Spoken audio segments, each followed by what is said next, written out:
Hey guys, so today I came across this clip where Jordan Peterson was answering the question, why he wouldn't use gendered pronouns that was mandated by the government. Uh, let's check it out.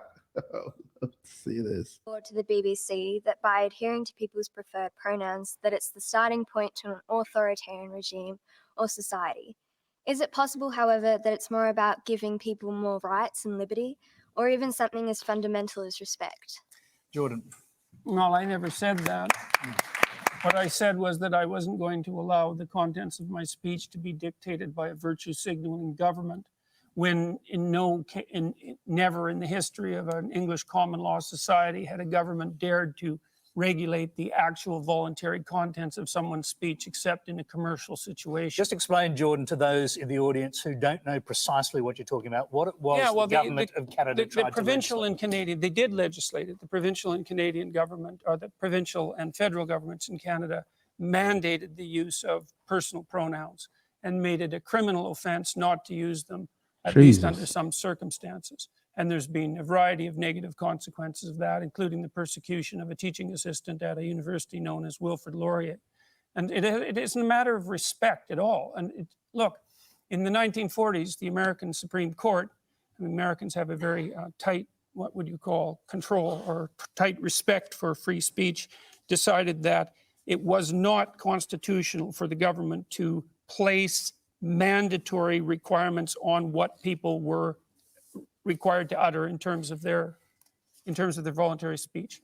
There are certain things you can't say, but the government's not to mandate what you have to say. And respect and altruism and all of that is completely irrelevant as far as I'm concerned. So just to clarify that point, if the government had said, made it a kind of voluntary thing, but with advice that that's what should happen, would you have gone along with that? Well, they've been doing that for years, and I'm perfectly. Look, I've dealt with all sorts of people in my life. I treat people very politely, as a matter of course. If I'm dealing with someone reasonable, I address them in the manner that seems to be most appropriate to the social situation and most conducive to their, let's say, well-being mutually agreed upon. But as soon as the government decides that they have the right to decide what I have to say because of some false altruism on their part or some underlying and unexpressed ideology, then the answer to that is no damn way. Captain McGregor. Man, Canadian government, man. How are you gonna mandate speech? Like for real, like how are you gonna mandate speech and then you be criminalized when you don't go with that mandate? Canada.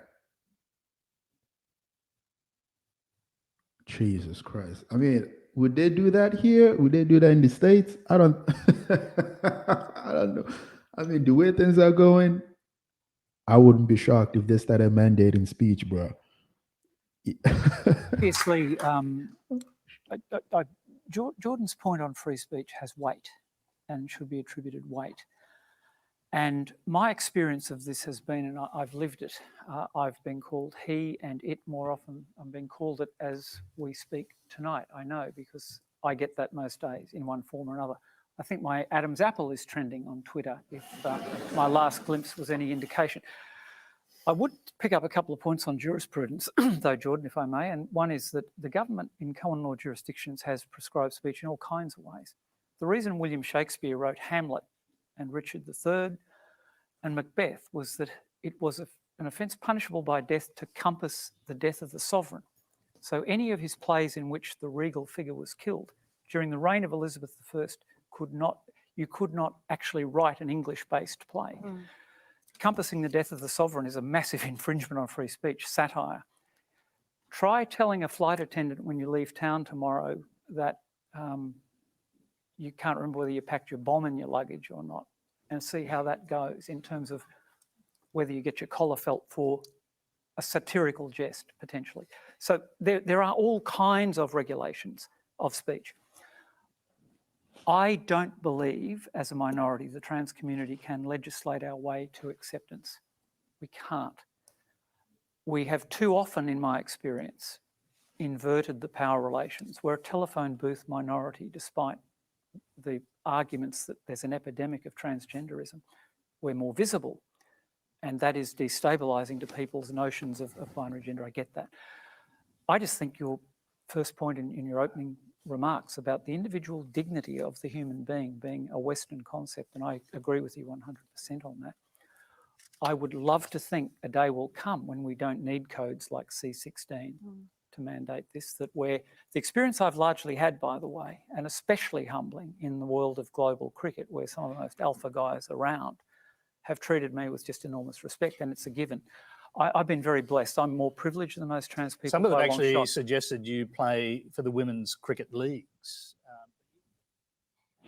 Oh, yeah. So there you have it. Huh.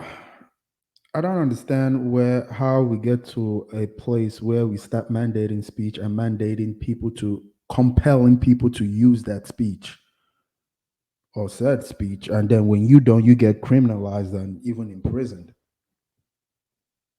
I think if they did such a thing here, even close to something like that here, there will be a civil war. Now, I'm not saying point blank that there will be a civil war, but there will be a revolt. Like that kind of stuff won't fly in America. I don't even think that Canada is democratic or that democratic. It's an authoritarian. What, Justin Trudeau, the stuff he's doing over there, Jesus. Yeah. So if that kind of stuff happens here, it's not gonna fly. Like, it's really not gonna fly. They will have to come up with something. They will have to really, really silence people for them to actually create a world where we are compelled to use speech or set speech to address certain people. I don't want to. Why you gotta compel me to? Like, for real. If I don't want to say something, why are you compelling me to say that? Legislating me to say that, passing laws for me to say that, and if I don't, I get criminalized, I get treated like a criminal. You gotta be insane to pass such a thing here. You gotta be insane. You gotta be way outside your mind if you think that stuff is gonna fly in the States. Anyway, that's my thoughts on it. If you like the video, please leave a like, share the video, leave a comment down below. I always read them. And if you may, please subscribe. You have a good night.